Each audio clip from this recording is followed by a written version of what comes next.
अल्फाज की दुनिया के दोस्तों, मैं ममता तिवारी, एक कवि, लेखक, समाज सेवी, व्याख्याता, यूट्यूबर, इंस्टा पे 13-14 किताबों के साथ एक डायरी, 2 आलेखों का संग्रह लिए एक माँ, एक हमसफ़र, दोस्त, मददगार, बाहें फैलाकर अपनी दुनिया में आपका स्वागत करते रोज़ पूछती हूँ, और क्या कह रही है ज़िंदगी। नमस्कार दोस्तों, अभी मैं एक यात्रा से होके आई हूँ, और जैसा कि मेरा कहना है सबसे कि यात्राएं हमें बहुत कुछ सिखाती हैं और हर व्यक्ति को अपना यात्रा वृत्तांत ज़रूर लिखना चाहिए।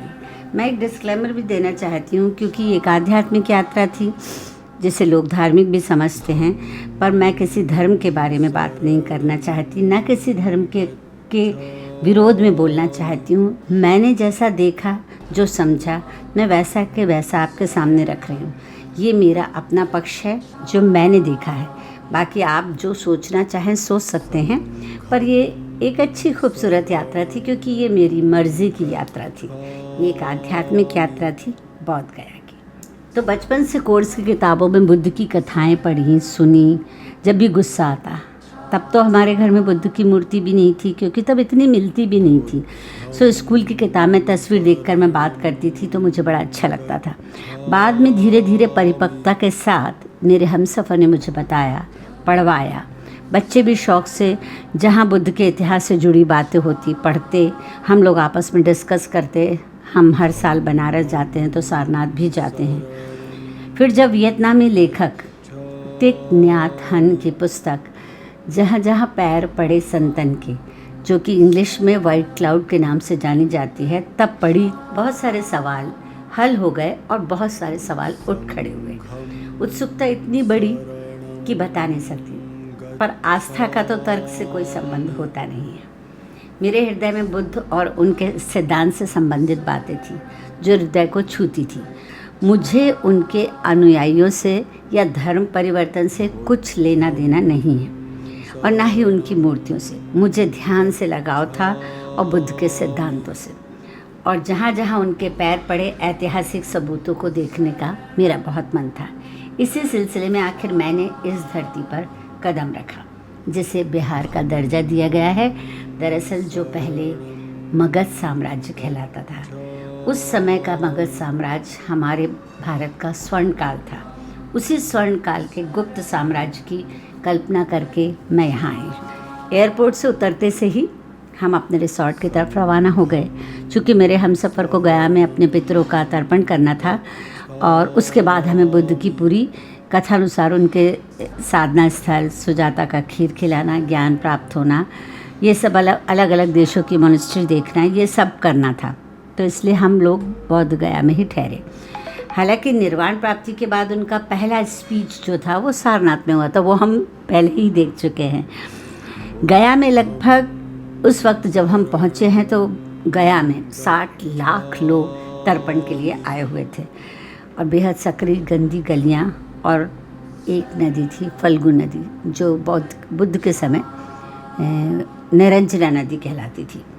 अब हम तैयार थे, और हम तैयार हैं आपको भी बौद्ध गया के स्थान घुमाने के लिए। वक्त हम साथ लेकर चले थे, इसलिए कोई चिंता नहीं थी। गाइड की हमें आवश्यकता नहीं थी।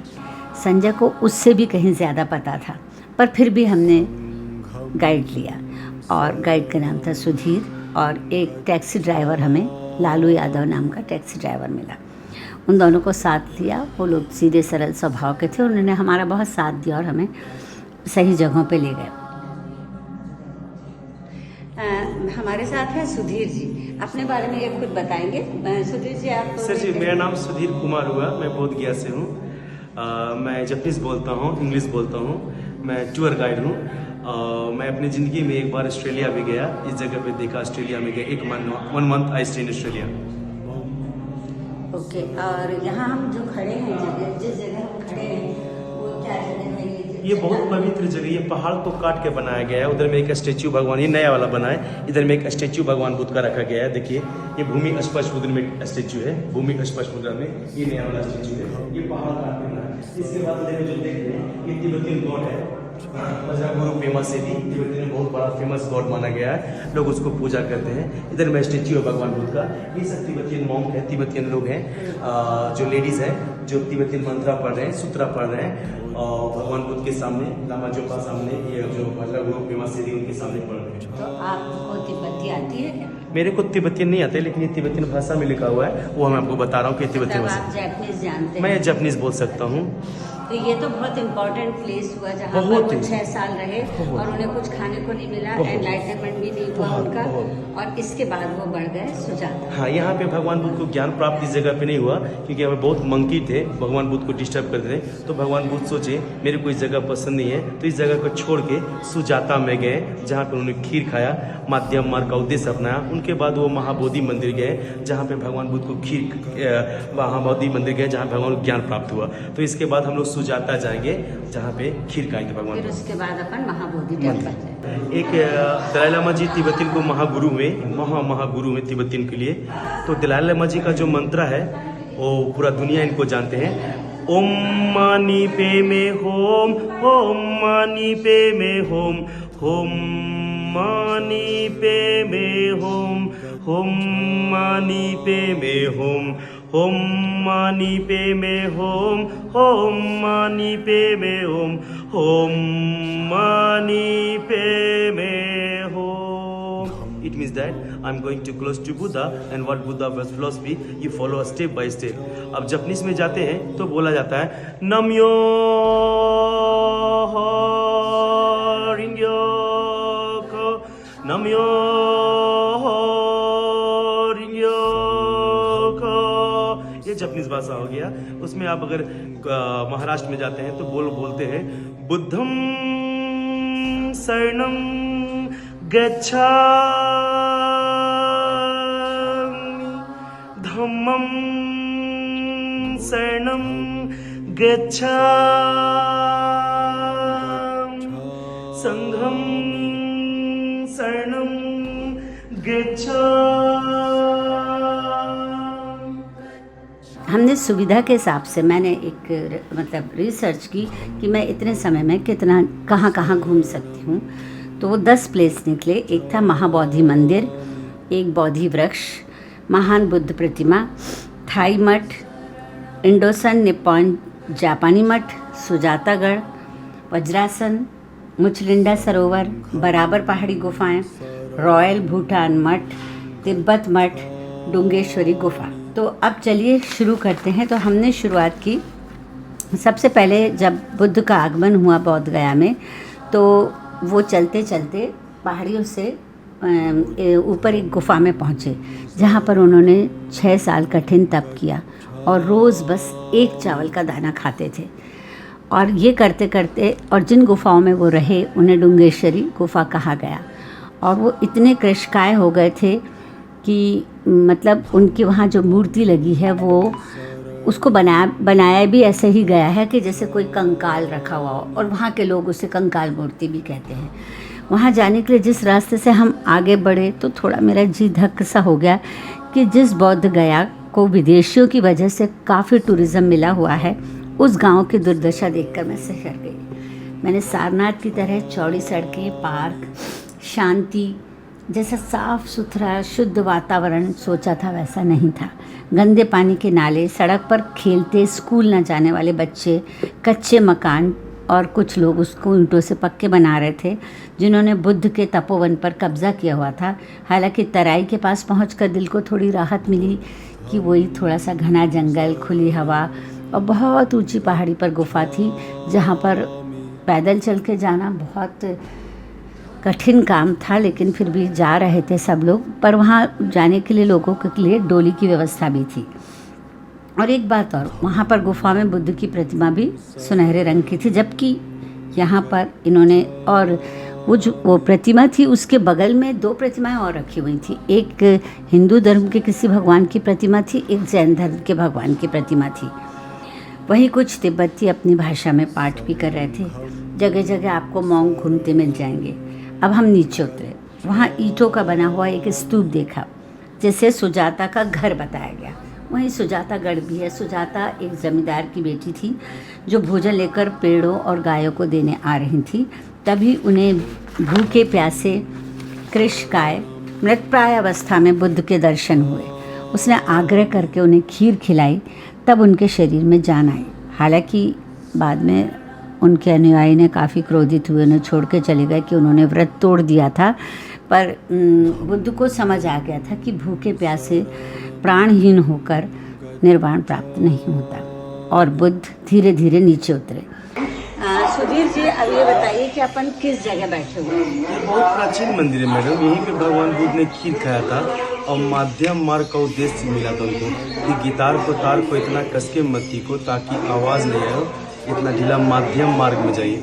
वो आपका सुजाता होगी जो लड़की ने भगवान बुद्ध को खीर खिलाया था, वो भगवान बुद्ध है, वो सर्वेंट है।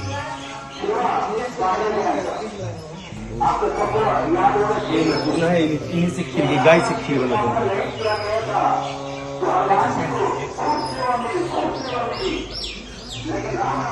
अच्छा, ये उनकी उस समय की मूर्ति का वो कल्पना की अभी स्टैचू बना गया जी, जिसमें उनकी हड्डी दिख रही है, कंकाल बुद्धा बन गए थे। ये है वो जगह जहाँ पर उन्होंने खीर खाई और उन्हें उनको माध्यम मार्ग का ज्ञान तो महाबोधि मंदिर में मिला। महाबोधि मंदिर में ज्ञान मिला, लेकिन यहाँ पर उनको एनलाइटनमेंट तो हुआ ना, माध्यम मार्ग का, मध्यम मार्ग का, मतलब मिडिल वे, जो हम लोग हमेशा कहते हैं ना कि अति वाचालता, अति क्या क्या है, मैं बाद में याद आ जाएंगे तो मैं वो If you play the guitar but the sitar, the wire can be too tight, not music coming too slow, try to follow the middle way.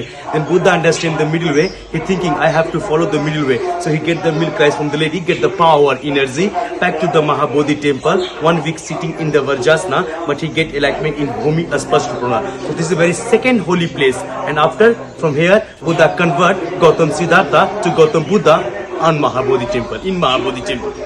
Thank you. पहाड़ियों से नीचे उतरते ही उन्हें एक बड़ा सा वृक्ष मिला, जिसे आज बोधि वृक्ष कहा जाता है। उसी के नीचे बैठकर बुद्ध को निर्वाण प्राप्त होता। मतलब खीर उन्होंने वहाँ सुजातागढ़ में खाई थी और उसके बाद वो नीचे उतरे और जिस वृक्ष के नीचे बैठे। यहाँ मैं एक बच्चे का भी जिक्र करना चाहूँगी। स्वस्ति नाम का एक बालक था। ये कथाएं हमने पढ़ी हैं।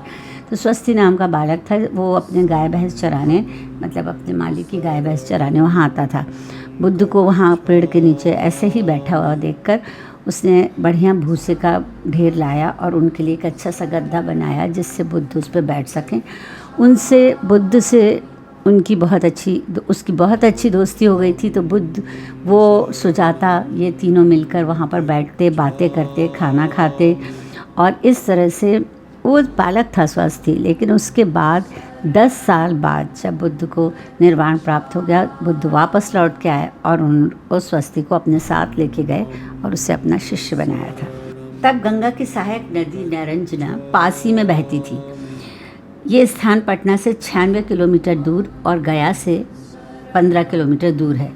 अच्छा, जो इतनी बहस छिड़ी हुई है कि सनातन धर्म पुराना है या बुद्ध धर्म पुराना है, तो एविडेंस तो खैर हिस्टोरिकल एविडेंस यही बताते हैं कि ये सनातन धर्म पुराना है, क्योंकि ब्रिटिश सेना के इंजीनियर अलेक्जेंडर कनिंघम ने जब वहाँ 1878 में खुदाई की, तो ये सब खुदाई 10वीं-12वीं शताब्दी की है और सदी की है, जिसमें 4वीं ईस्वी का एक पुराना ईंट का मंदिर मिला। तो अब जो है बुद्ध बोधि वृक्ष, जिसके नीचे बुद्ध को एनलाइटनमेंट प्राप्त हुआ था या निर्वाण प्राप्त हुआ था, वहाँ एक बड़ा 4 शाखाओं का वृक्ष था।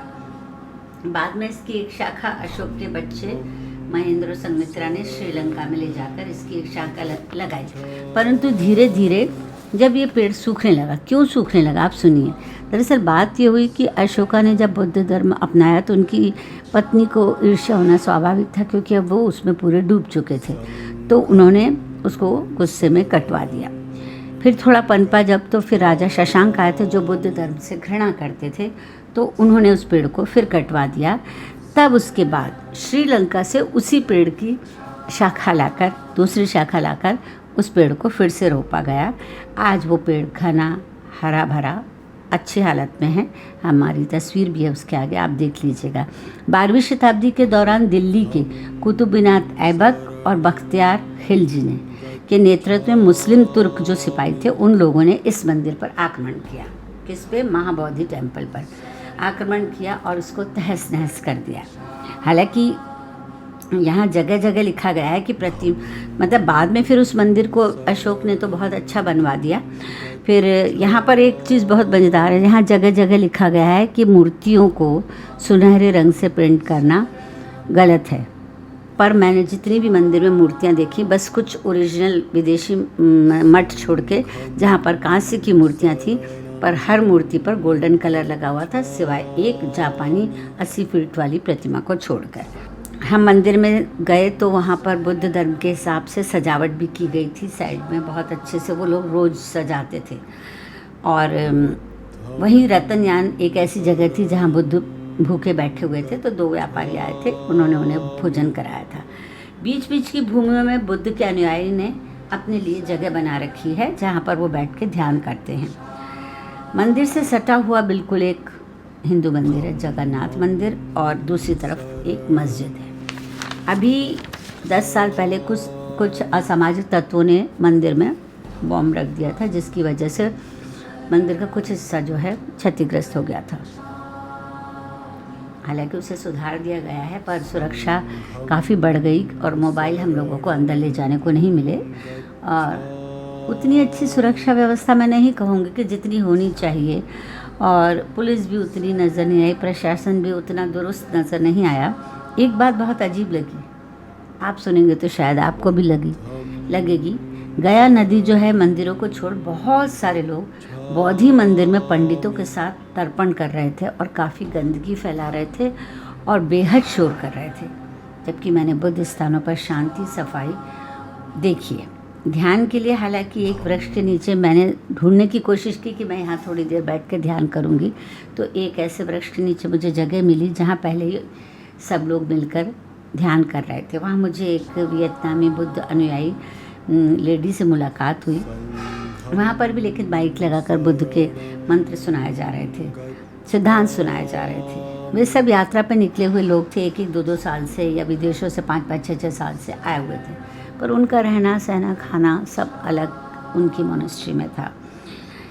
उनसे मेरी काफ़ी अच्छी बात हुई और मुझे उनका समर्पण देख के बहुत अच्छा लगा। उन्होंने कहा कि हम लोग नवंबर के समय में सांची आएंगे। मैंने समुचित दान देकर वहाँ से प्रस्थान किया। हालांकि ये प्रथा जो है शायद मेरे ख्याल से सनातन धर्म से ली है, क्योंकि ये दान दक्षिणा का मैंने कहीं नहीं पढ़ा बुद्ध के उसमें। हाँ, बीच की एक बात बताना भूल गई। बुद्ध वहाँ से क्यों नीचे उतरे, क्योंकि वहाँ पर बंदरों का जमघट था, तो जिसकी वजह से वो ध्यान नहीं कर पाते थे। तब वो नीचे उतर कर आए और एक जगह फिर वो ध्यान करने लगे। जहाँ वो ध्यान कर रहे थे वहाँ आंधी तूफान आया, और बुद्ध का उस समय ध्यान का 6वां सप्ताह था।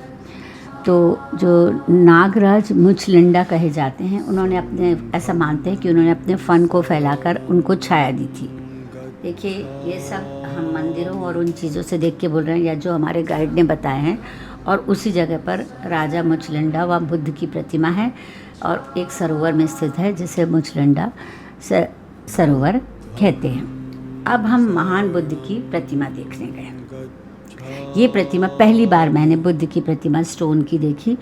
ये करीब 80 फीट की है, जिसे जापानियों ने बनवाया था और जिसमें बुद्ध कमल पर बैठे हुए हैं। ये बलुआ पत्थर और ग्रेनाइट की है। मतलब ये अब ऐतिहासिक चीज़ नहीं है, ये अब अपन लोगों ने जो बनवाई है उस तरीके की चीज़ है। इसे 12,000 पत्थरबाजों ने 7 साल में मिलके बनाया है। मंदिर के अंदर कहा जाता है खोखली सीढ़ी है जो उनकी छाती तक जाती है और इसी के आसपास 16,300 कांस्य की प्रतिमाएं हैं। ये सुरक्षा की दृष्टि से वो सीढ़ी बंद कर दी गई है। अब हम देखते हैं विदेशी मठाओं की छटा। महाबोधि मंदिर से 650 मीटर के भीतर एक थाई मठ है। यहाँ 25 मीटर ऊंची कांस्य की प्रतिमा है। यहाँ सुनहरे टाइल्स लगे हैं। यहाँ सुबह शाम ध्यान होता है। जगह भी साफ़ सुथरी है। फिर हम उसके बाद इंडोसन निप्पॉन जापानी मंदिर देखा। यहाँ पूरी दीवारों पर जापानी पेंटिंग है, जैसे कि मैंने सारनाथ में भी देखी है, जिसमें क्योंकि जापानियों का नेक इरादा बुद्ध धर्म को संरक्षित करने का है, तो उसमें उन्होंने बुद्ध के जीवन की पूरी कथा पेंट की हुई है। और उसी मंदिर के बगल में जापानी कोई रानी की मूर्ति भी बनी हुई है। वहाँ जापानियों के द्वारा वहाँ पर काफ़ी काम किया जा रहा है, क्योंकि उनके द्वारा गरीब बच्चों के लिए स्कूल चलाया जा रहा है। और जापानियों ने अभी विरोध किया है कि जो बुद्ध की जगह, मतलब जो हम गुफा तक जाते हैं उस एरिया में पूरे कब्जा करके लोगों ने मकान बना लिए। तो जापान सरकार अपनी मदद देकर भारत सरकार से उन्होंने अनुरोध किया है कि हम इस जगह को फिर से पुनः वन की तरह, नेचुरल वन की तरह, जैसा बुद्ध को पसंद था वैसा करना चाहेंगे, अगर आप अनुमति दें तो। अब ये कितना सफल होता है ये तो अपन बाद में चेक करेंगे।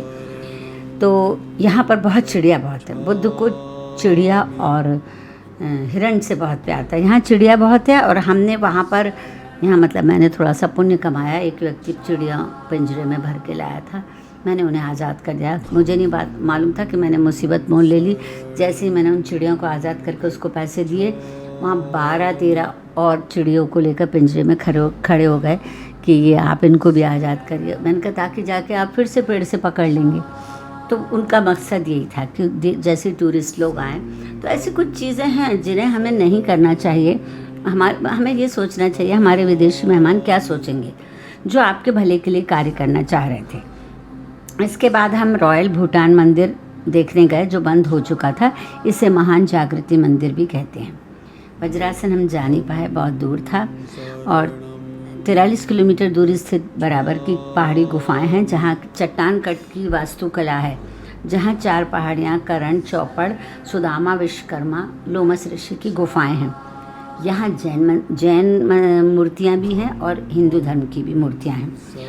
बोध गया पुरातत्व संग्रहालय 11वीं शताब्दी ईसा पूर्व की मूर्तियों, कलाकृतियों से सुसज्जित है। बहुत बड़ा संग्रहालय है, मतलब भव्य है जिसे कहना चाहिए, जहाँ दलाई लामा, बुद्ध, मैत्री आदियों की छवियों की कलाकृतियाँ बनी हुई हैं। अच्छा हाँ, यहाँ एक दलाई लामा टेम्पल भी है। इस दलाई लामा टेम्पल में दलाई लामा आकर ठहरते हैं। संग्रहालय में एक बहुत बड़ा कॉन्फ्रेंस हॉल है। अब मैंने पूछा इतना बड़ा कॉन्फ्रेंस हॉल की क्या ज़रूरत है, तो उन्होंने बताया कि यहाँ देश विदेश से लोग आते हैं, सम्मेलन होता है, बड़े कार्यक्रम होते हैं। तो मेरा दिल और टूट गया कि वो इतनी गंदगी में आते हैं और हम लोग कोई इतना उनको बहुत अच्छा वो नहीं दे रहे, पर वो एक धर्म पर डिस्कशन, अब उनका धर्म बोल लीजिए, आप कुछ भी बोल लीजिए, जो मैंने अभी तक बोला नहीं, अगर वो लोग कुछ ज्ञान की बात हो या सिद्धांतों पर डिस्कशन करते हैं तो ये कितनी अच्छी बात है। ऐसे ही एक रॉयल भूटान मठ है जिसमें आयामी मिट्टी की नक्काशी की गई है। कुल मिलाकर मन बहुत प्रफुल्लित हुआ, परंतु जाने क्यों लगा कि हम कहीं बहुत जल्दी इन्हें लुप्त होता तो नहीं देखेंगे। किंवदंतियाँ इतिहास में तो आती रहती हैं, कई चीज़ें किंवदंतियाँ भी हैं। मुझसे नालंदा चलने के लिए कहा गया, पर मेरा हृदय उसके लिए राजी नहीं था, क्योंकि नालंदा का मुझे सबसे बड़ा दुख था कि उसका पुस्तकालय, जो विश्व का सबसे बड़ा पुस्तकालय माना जाता था, जल चुका है। अब वहाँ पर नालंदा विश्वविद्यालय उन्होंने शुरू किया है, अभी शुरुआती दौर है, तो मैंने जाने से मना कर दिया और उसकी तस्वीर देखकर संतोष कर लिया। गंदगी और धर्म की लड़ाई, सरकार की उदासीनता एक पवित्र शांत स्थल की शांति भंग कर रही है। बुद्धम शरणम गच्छामि, धम्मम शरणम गच्छामि, ये मंत्र बुद्ध ने दिया था। तब संघ नहीं थे, जब संघ बने तब वो संघम शरणम गच्छामि हुआ था। इसके बाद तो फिर हीनयान महायान 2 विभाजन हो गए। और मैंने आपसे शुरू से कहा है, मुझे इन चीज़ों से कोई लेना देना नहीं है। आज के अनुयायियों, आज के मंदिरों, इनसे कुछ लेना देना। मुझे बुद्ध और उनके सिद्धांतों को और बुद्ध की उन ऐतिहासिक जगहों को देखना था जहाँ जहाँ उनके पैर पड़े थे। उनके अनुयायी आपस में बंट गए हैं। बुद्ध ने ऐसा सोचा भी नहीं होगा कि उनकी मूर्तियाँ बनेंगी, उनके अनुयायी आपस में लड़कर 2 गुट में हो जाएंगे। तो बस इतना ही कह सकती हूँ कि टूरिज़्म की वजह से यहाँ पर कितनों की रोज़ी रोटी चल रही है। तो ना सही बुद्ध के लिए, कम से कम आप इस पवित्र जगह को बचा लो ताकि आपको रोज़ी रोटी मिलती रहे। बस इतना ही कहूँगी कि एक बार सबको ये ऐतिहासिक जगह देखनी चाहिए, और हम ज़्यादा तादाद में जाएंगे तो शायद सरकार का ध्यान या पुलिस प्रशासन जो भी हो, और ख़ुद जनता का भी फ़र्ज़ बनता है कि इस जगह को सुंदर बना के रखें। तो बस मेरी बात यहीं पे ख़त्म होती है। ये एक सुखद यात्रा थी, पर थोड़ी बहुत चीज़ें तो सभी जगह पर होती रहती हैं, पर मैं बहुत खुश हूँ कि मैंने वो जगह देखी जहाँ बुद्ध को एनलाइटनमेंट मिला था, और मैंने वो जगह भी देखी सारनाथ में जहाँ उन्होंने अपना फर्स्ट स्पीच दिया था। नमस्कार।